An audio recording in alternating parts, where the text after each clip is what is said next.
Okay, let's open the box again.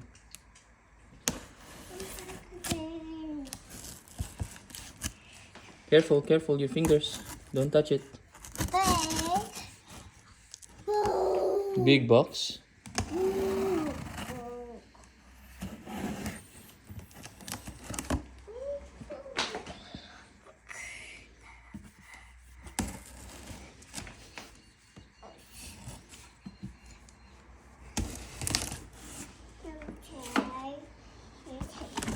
Whoop.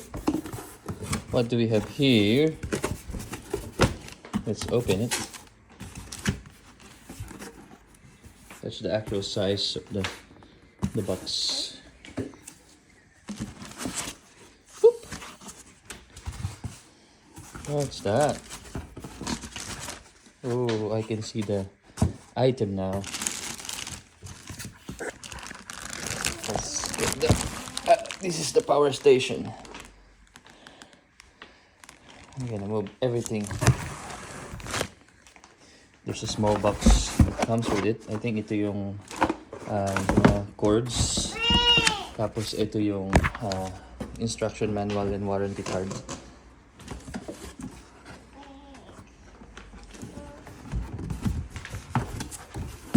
First, bubuksan muna natin yung ating item. Ito siya, yung Anker natin. Anker power station. Yes, it's a big power station, Rapa.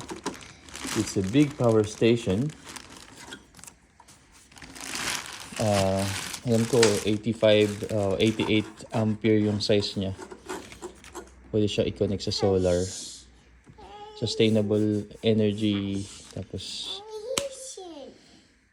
ito yung size niya, guys. Ganyan.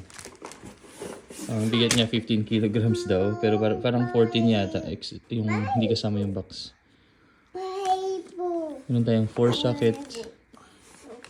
Yung para i-on yung AC outlet. Type C USB, regular USB.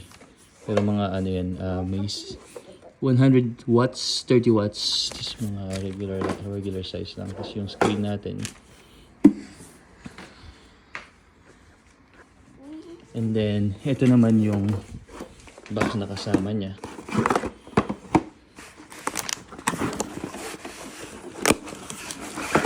Pero, let's open the box. May isang kami lang tayo.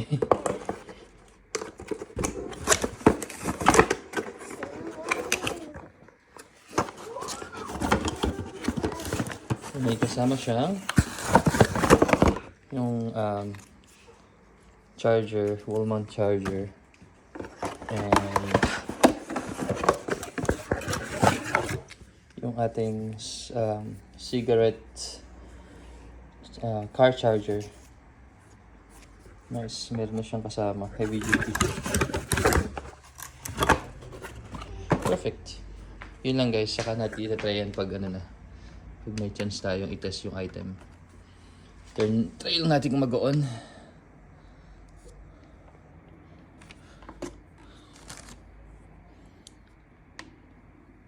Oh, I think may safety feature siya na kailangan mo munang i-plug sa